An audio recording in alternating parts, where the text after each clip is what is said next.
Pripun kabare Ibu? Alhamdulillah ya. Kalau sehat semuanya kan nikmat Bu ya. Mau ikut pengajian nikmat, mau makan nikmat, mau tidur asal jangan tidur di pengajian aja ya. Itu mah enak di dirimu, nggak enak di hatiku atuh. Masya Allah. Ibu hadirin jamaah sekalian, pertama-tama saya menghaturkan salam bakti kepada ibu hadirin jamaah sekalian dari Bu Dede ya. Berhubung hari ini beliau belakangan hadir karena di sekolah sedang ada wisuda. Habis wisuda barusan jam 1 ya, jam 1. Lanjut dengan pembagian rapot, mungkin jam 3 baru selesai. Maka untuk mengisi kekosongan, akhirnya saya diutus untuk silaturahim ke hadapan ibu-ibu. Buatan apa-apa niki nih ke? Buatan. Terus bias itu Bu. Oh, nggak ada orang Sunda ini. Terus bias.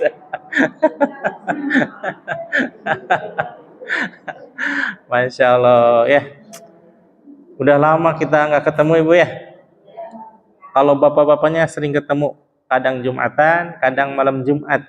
Karena jadwal saya di sini adalah malam Jumat kedua.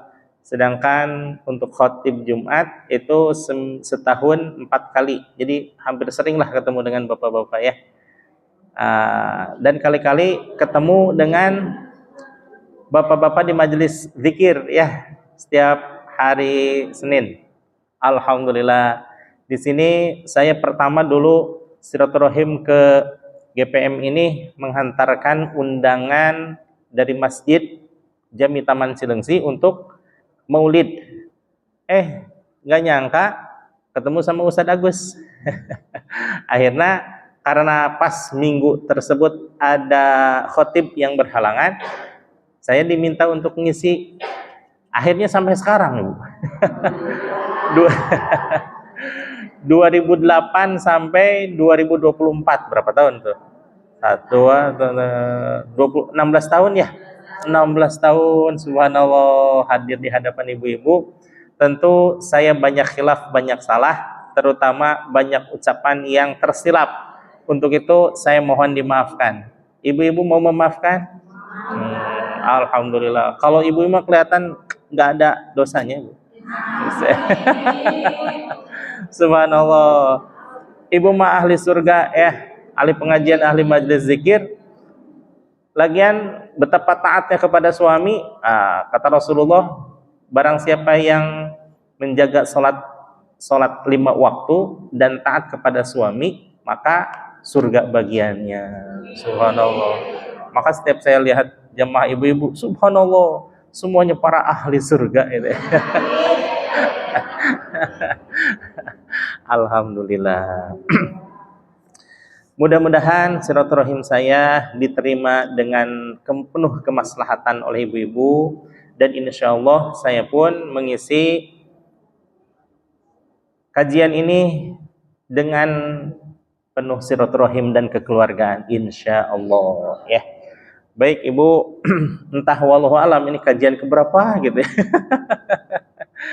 Kajian dulu saya mengusulkan Nashihul Ibad ya, Nashihul Ibad. Sekarang pun tabarukan karena saya hanya menyelangi isi saya yang kebetulan sekarang lagi berhalangan ya. Maka untuk mengisi kekosongan ini kita sedikit tabarukan pada bab sulasi, bab yang menerangkan tentang 3 nasihat ya. Karena Nashihul Ibad itu merupakan kumpulan nasihat-nasihat yang istimewa, yang terbaik, yang utama. Karena nasihat-nasihat di dalam kitab Nashihul Ibad ini terangkum antara hello. Sudah selesai ngebahas harga pupuknya. Baik. Kita ada waktu sekitar 45 menit lagi ya. 45 menit bagian saya, nanti 45 menit kesananya bagian ibu-ibu. Gimana, setuju? Setuju ya? Nah, pas saya selesai assalamualaikum, keburu adzan. Gimana itu, Bu? Baik. Kalaupun toh ada diskusinya, mungkin 30 menit lah ya saya menyampaikan materi. Lalu kalaupun toh ada yang mau didiskusikan, dipersilahkan. Cuma masih ingat syarat pertanyaan dalam pengajian saya? Masih ingat? Masa lupa?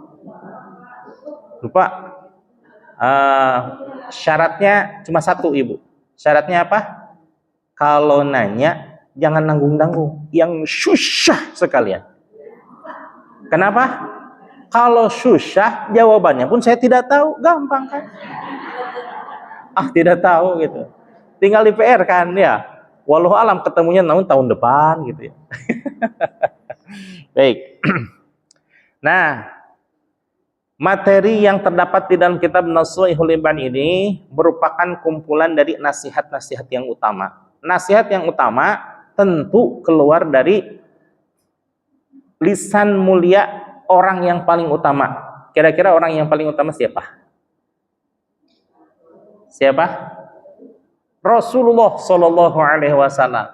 Tidak ada orang yang melebihi kesolehan beliau, melebihi kealiman beliau, melebihi akhlakul karimah beliau, karena Nabi Muhammad serba wah, dari sisi akhlaknya, dari sisi ilmunya, dari sisi kelembutannya, baik kelembutan terhadap diri sendiri, kelembutan terhadap keluarga, kelembutan terhadap tetangga. Bahkan beliau sangat lembut dalam keadaan perang sekalipun. Subhanallah ya.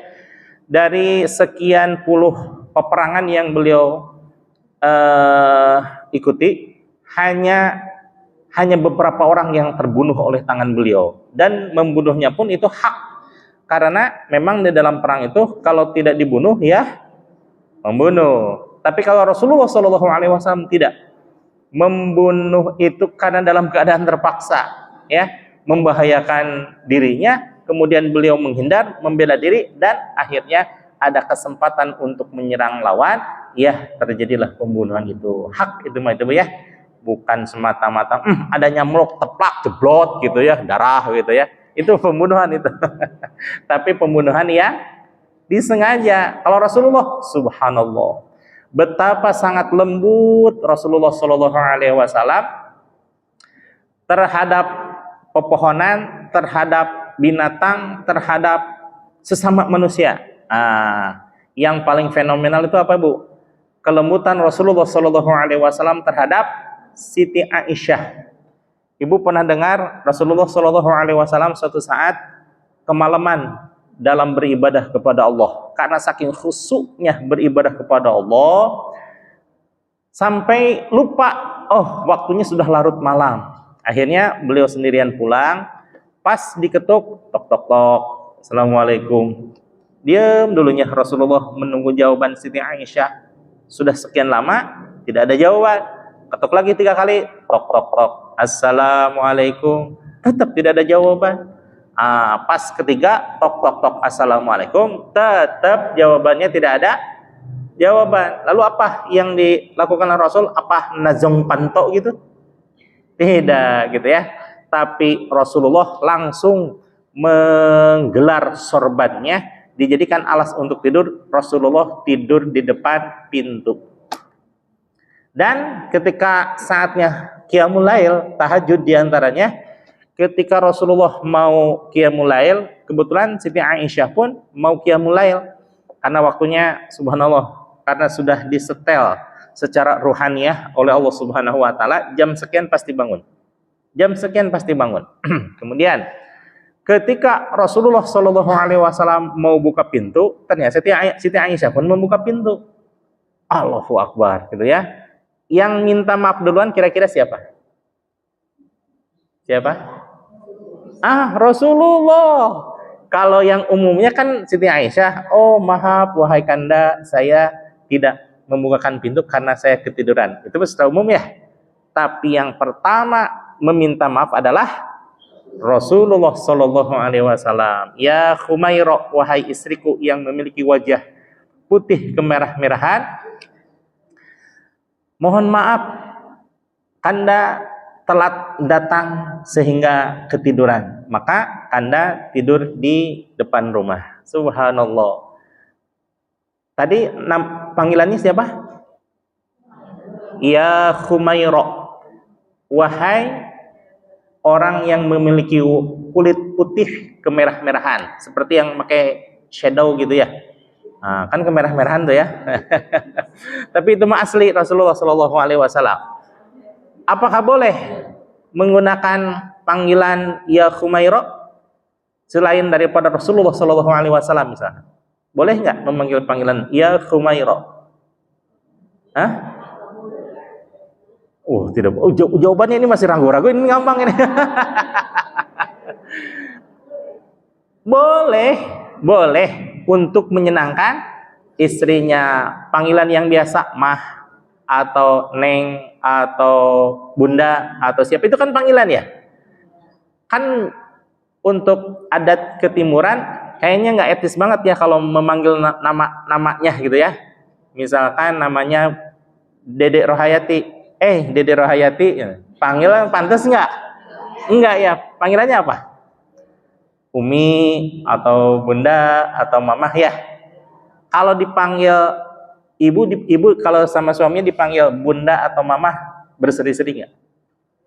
Berseri-seri, karena itu adalah panggilan kesayangan, panggilan penghormatan, panggilan ungkapan kasih sayang seorang suami terhadap istrinya. Pertanyaannya, bagaimana kalau menggunakan ya Khumairah seperti halnya panggilan Rasulullah kepada Siti Aisyah? Boleh apa tidak? Boleh. Artinya apa tadi? Yang memiliki wajah kulit putih kemerah-merahan. Mohon maaf, bagaimana kalau wajahnya tidak putih, malah sebaliknya?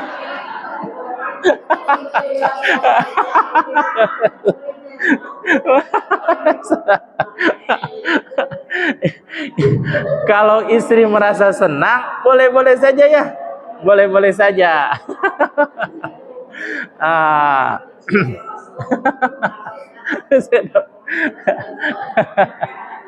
Sekarang Ibu, yang sedang rame-ramenya di medsos itu perdebatan antara Habib dengan bukan Habib, betul? Ya. Ibu tahu nggak bahwa saya pun sebenarnya adalah Habib.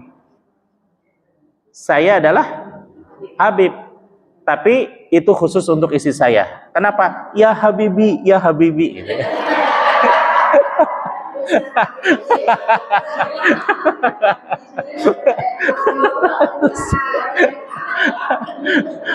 Orang lain nggak ada yang memanggil saya Habib, nggak ada.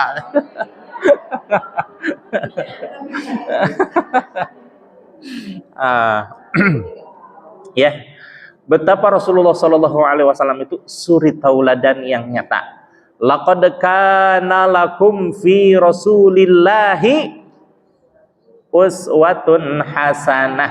Sungguh sudah nyata telah ada di dalam diri Rasul itu adalah uswah. Uswah itu apa?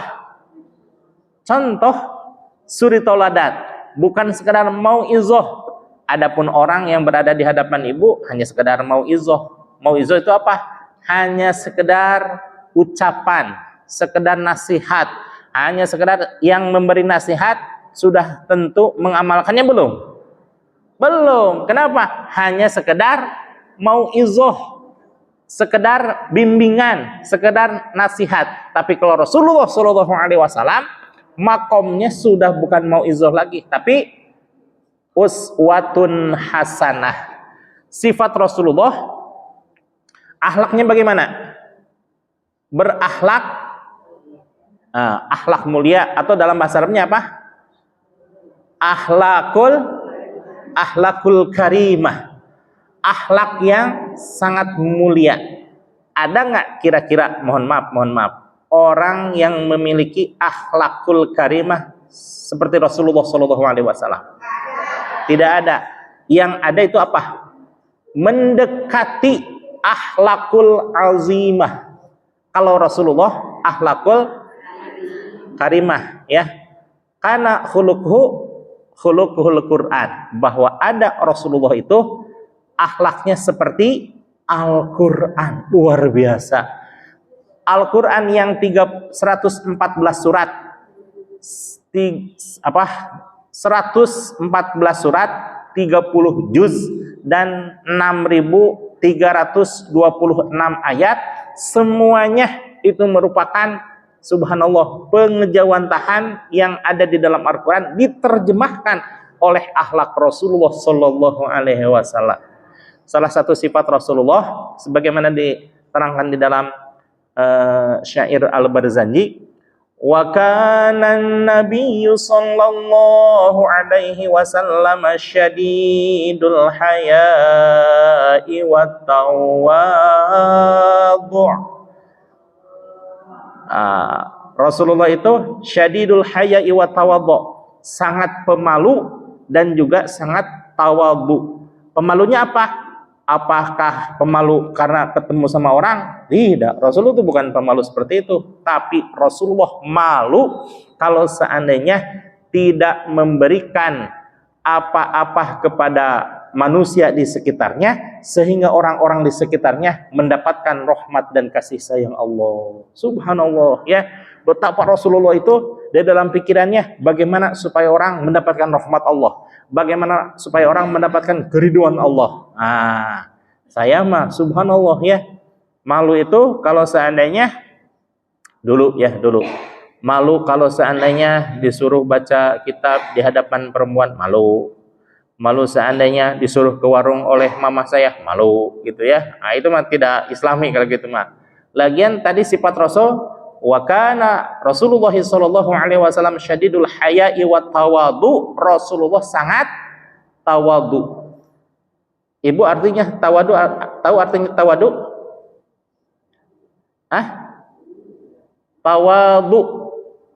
Tawadhu itu rendah hati, tapi bukan rendah diri. Kenapa? Karena rendah diri minder wardah itu tidak boleh. Sedangkan rendah diri luar biasa. Itulah akhlak Rasulullah Sallallahu Alaihi Wasallam. Ibu, yang namanya tawadhu ini adalah menganggap orang lain lebih dari beliau.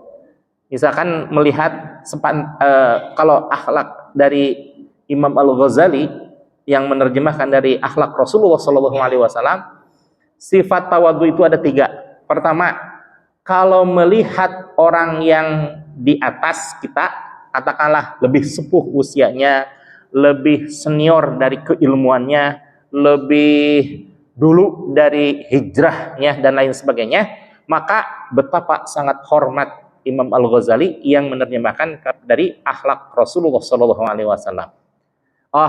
Itu mah engkau mah usianya udah senior, masa iya saya lebih mulia daripada engkau? Tidak mungkinlah, karena engkau lebih mulia maka saya wajib untuk menghormati, gitu, ya.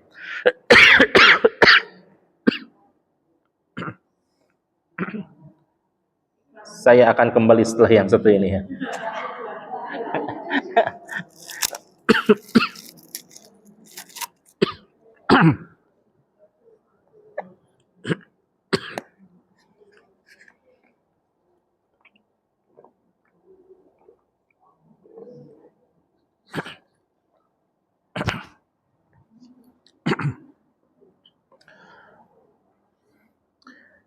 Tadi gimana katanya? Kalau melihat seseorang yang lebih tinggi dari usia, dari senioritas, dari hijrahnya, maka seseorang itu harus hormat.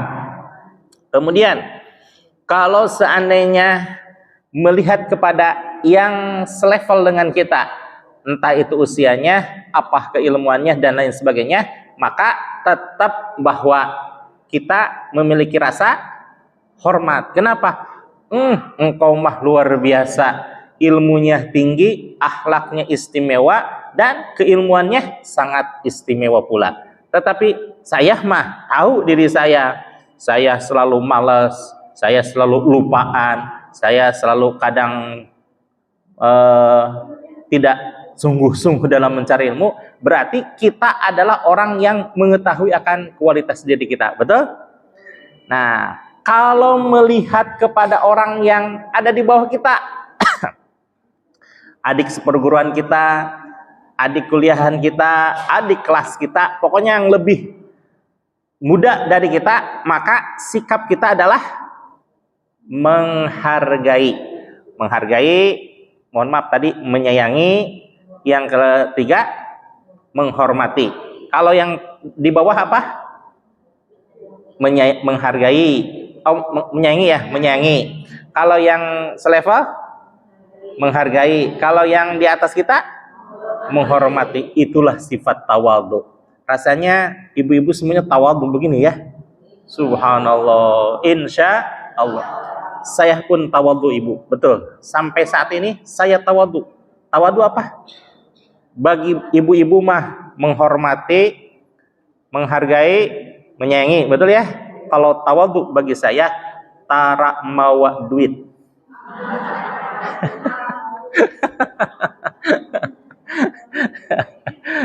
Sama nggak tawadhunya saya dengan ibu? Beda. Nah, insya Allah ibu ya, bahwa ketika kita sedikitnya mencontoh akhlak Rasulullah SAW, maka kita akan terbawa mulia insya Allah. Bahwa Rasulullah akhlakul karimah, kita mudah-mudahan mendekati akhlakul karimah. Contoh, ketika Rasulullah SAW sangat sayang kepada keluarganya, maka kita berusaha untuk mencontoh akhlak Rasul dengan menyayangi keluarga. Kemudian, ketika Rasulullah SAW ada permasalahan, larinya ke siapa? Allah. Gelar sajadah, putar tasbih dengan zikir dan doa, maka setiap ada permasalahan Rasulullah SAW selalu mengadukan ke Allah. Maka kalau kita mengikuti akhlak Rasulullah SAW, tidak dikit-dikit bikin status, dikit-dikit bikin status.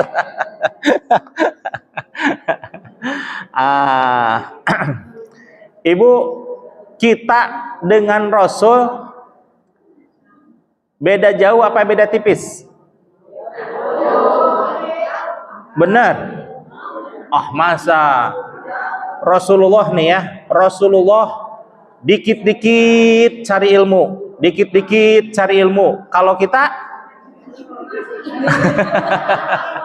dikit-dikit cari ilmu, apa ilmunya yang sedikit? Ilmu yang sedikit. Rasulullah SAW dikit-dikit sholat, dikit-dikit sholat. Kalau kita sholatnya sedikit, apa sholatnya dikit-dikit sholat?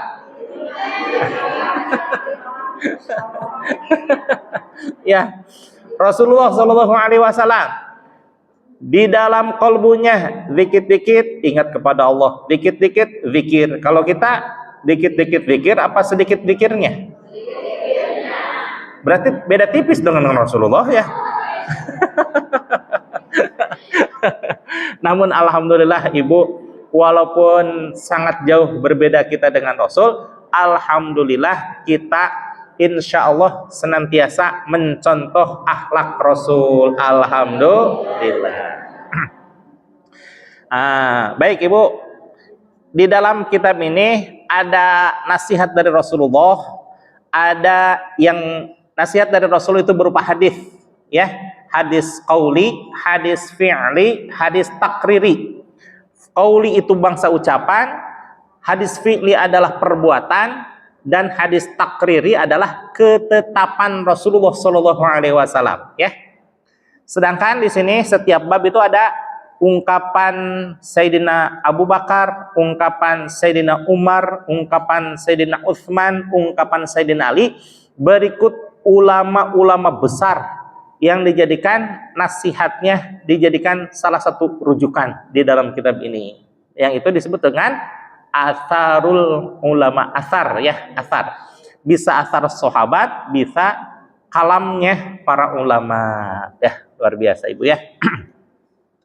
Baik, kita sedikit bertabaruk kepada Nashihul Ibad ini dengan bab sulasi yang akan kita kaji.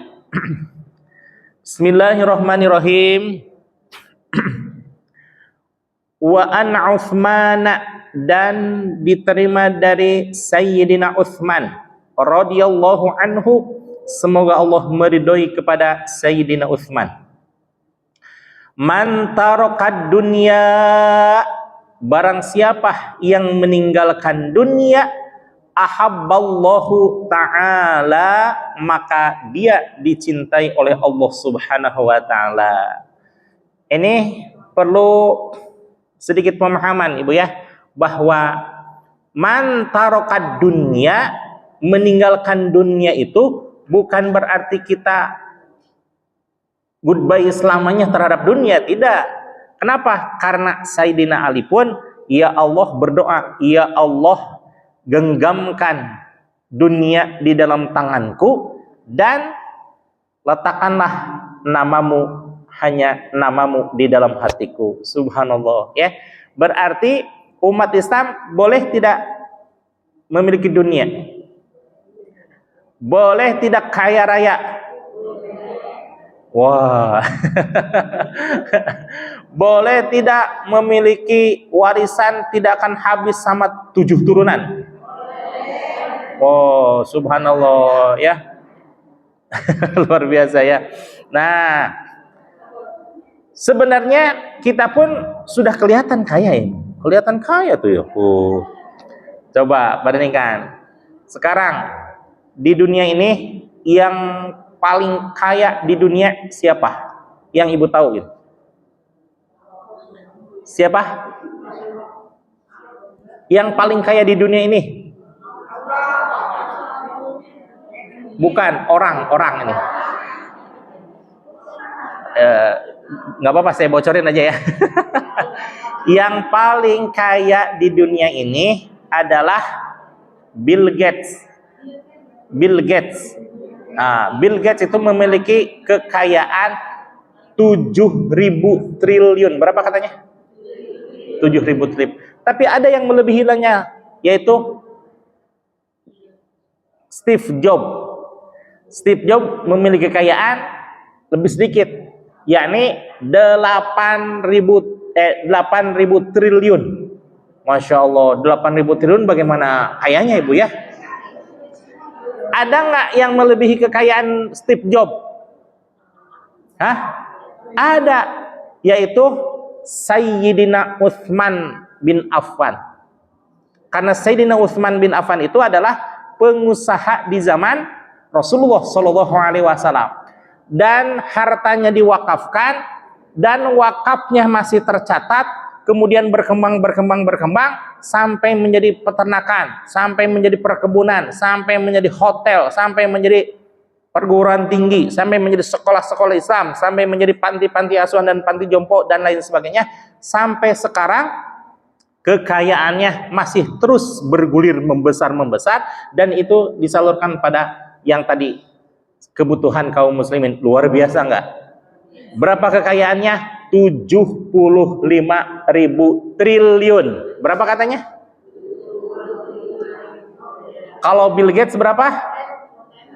7.000 triliun. Kalau Steve Jobs berapa? 8.000 triliun. Kalau Sayyidina Utsman berapa? 75.000 triliun. Subhanallah gitu ya. Berarti berkali-kali lipat daripada milik yang konglomerat zaman sekarang. Tapi ada nggak yang lebih kaya daripada Sayyidina Utsman? Ada nggak? Masa Ibu belum tahu? Ada. Siapa? Oh, ibu-ibu semuanya ini kaya. Kaya Ibu. Kenapa? Karena kata Kangjeng Nabi Muhammad SAW,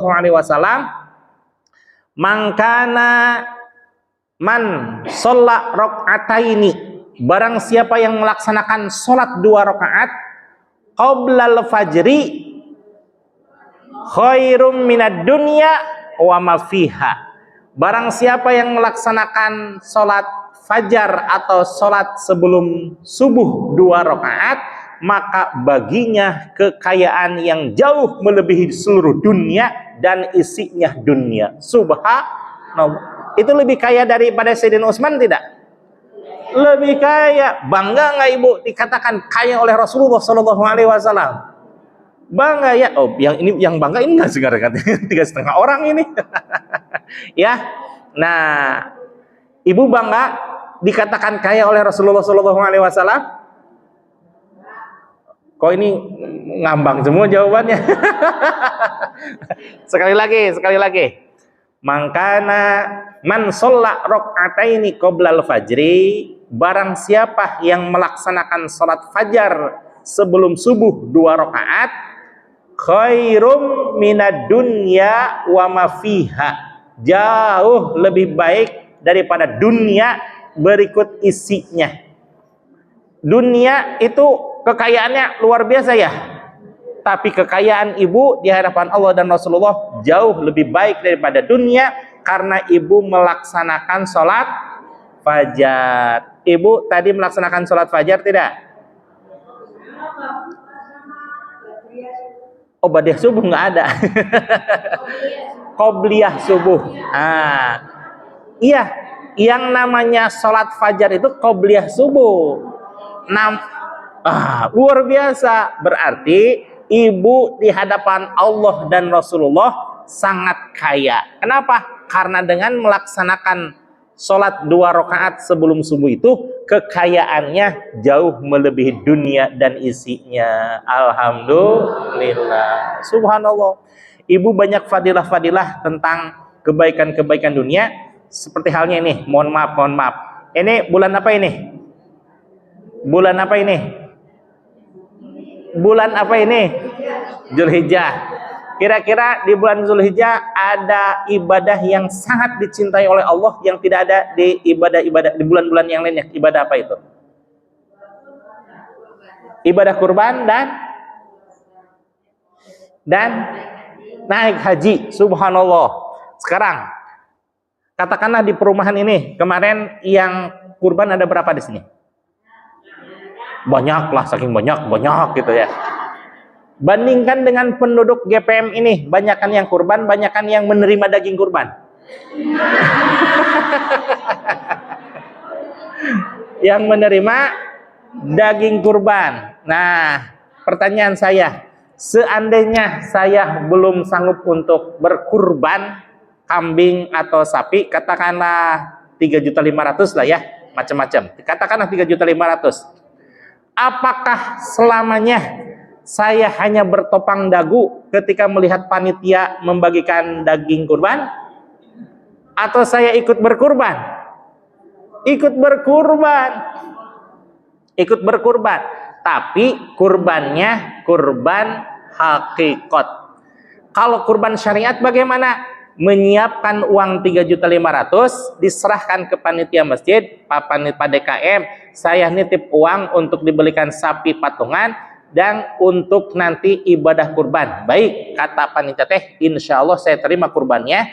Kemudian pas hari Yaumul Nahar, Yaumul Idul Adha, Bismillahi an adbaha hadhil baqara, hadzal baqara lillahi ta'ala, set. Jadilah ibu kurban jadi nggak? Jadi. Kalau bagaimana kalau seandainya belum sanggup untuk melaksanakan ibadah kurban, laksanakan saja sebagaimana yang disarankan oleh Syekh Abdul Qadir Al-Jailani. Apa itu sarannya Syekh Abdul Qadir Al-Jailani? Ketika menafsirkan lafadz fasolli li rabbika wanhar. Fasolli li rabbika wanhar itu surat apa ibu? Surat eng lupa lagi ya. Surat Al-Kautsar. Inna a'toina kal kautsar. Terus nah, penafsiran satu ayat itu aja. Fasolli, maka kata Syekh Abdul Qadir Al-Jailani, Fasolli, kemudian warka'i, mohon maaf,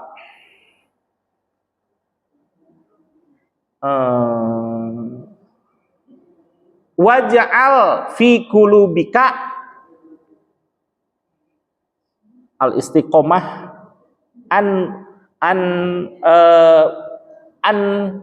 huduruka ilallah, maka istiqomahkanlah hatimu untuk senantiasa mengingat Allah. Jadi kita mengingat Allah itu bukan hanya sekedar usolli fardhu duhri arba'a rakaati mustaqbilal kiblati ada'am ma'mumalillahi ta'ala, bukan hanya sekedar ketika melaksanakan sholat ingat Allah tapi selamanya istiqomahkanlah dirimu ketika engkau sedang berbakti kepada Allah Subhanahu wa taala, di mana saja, kapan saja, waktu yang 24 jam tersebut diisi dengan mengingat Allah. Kemudian wanhar, dan berkurbanlah. Tadi berkurban dengan harga berapa?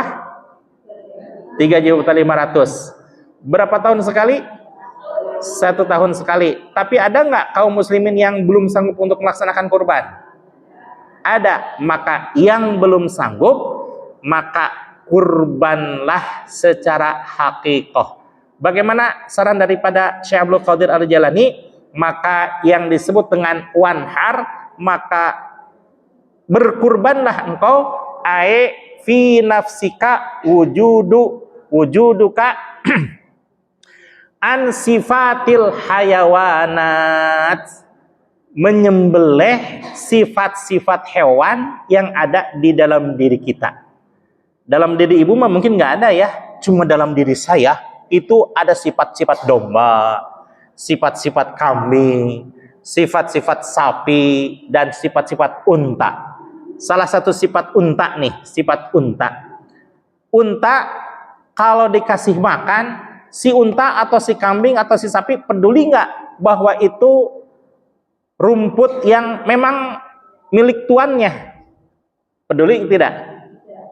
Tidak. Mau milik tetangganya, mau milik tuannya, mau milik orang lain, yang penting sikat, betul? Nah, kadang saya ada sifat seperti itu. Dan sifat kambing bagaimana? Sifat kambing itu selalu menanduk ke depan, menyepak ke depan, kemudian gadil-gadil ke kiri dan kanan, dan selalu meloncat ke atas.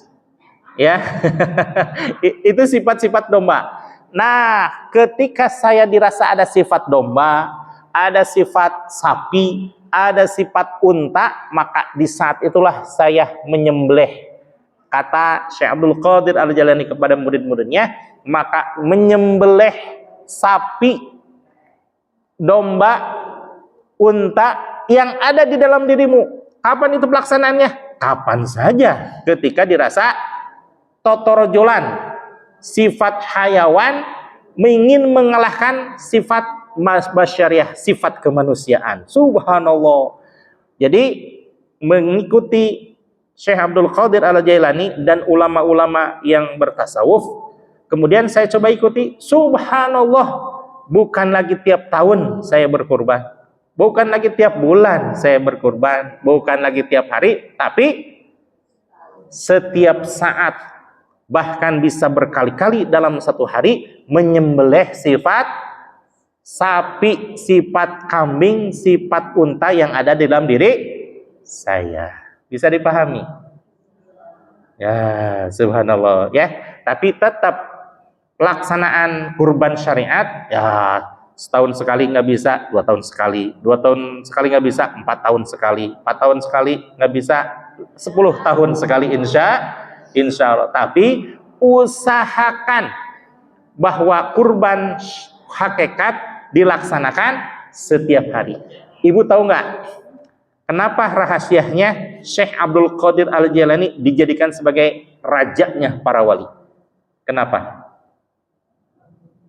Karena Syekh Abdul Qadir Al-Jailani selalu menyembelih, selalu berkurban sifat-sifat sapi, sifat-sifat unta yang ada di dalam dirinya, sehingga sifat-sifat kebinatangannya melemah dan tidak pernah muncul. Yang ada adalah sifat-sifat basyariah, sifat-sifat kemanusiaan. Apa itu sifat kemanusiaan?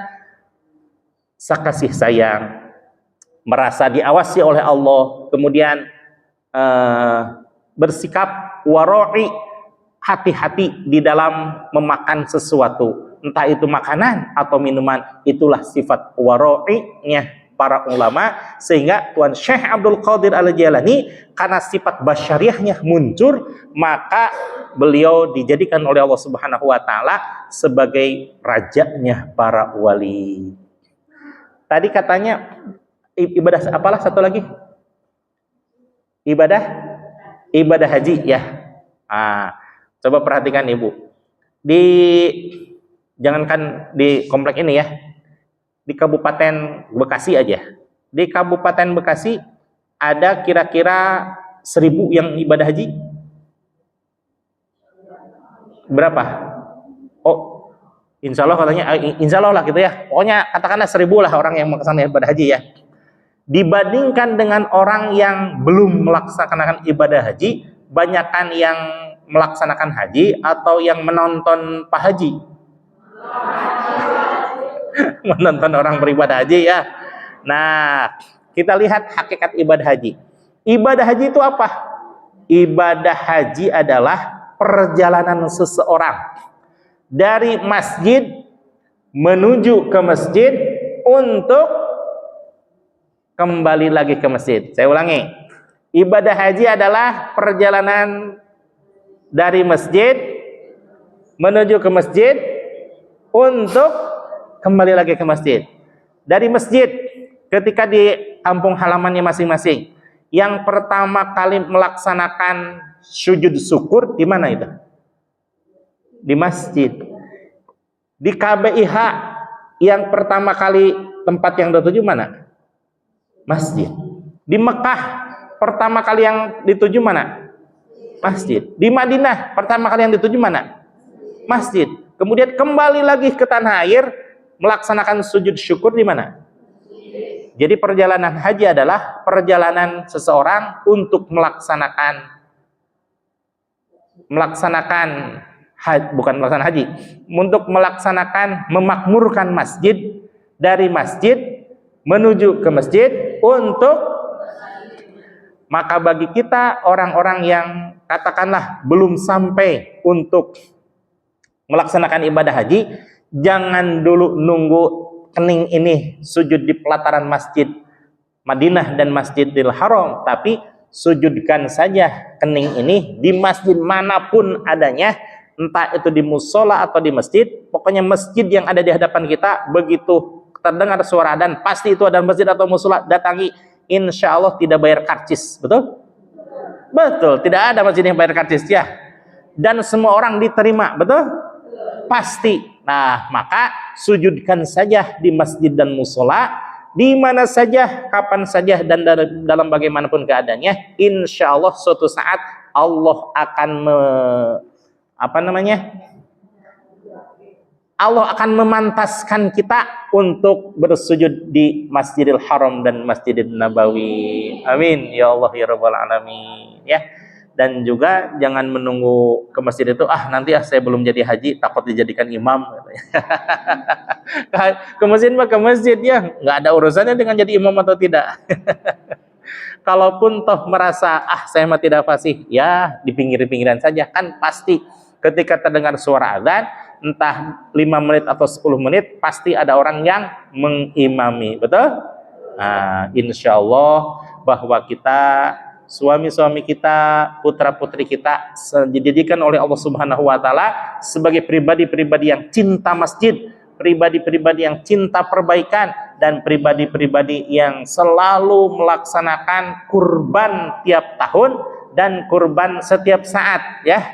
Dan juga bisa melaksanakan haji yang syariat dan haji yang hakikat. Kalau haji syariat bagaimana?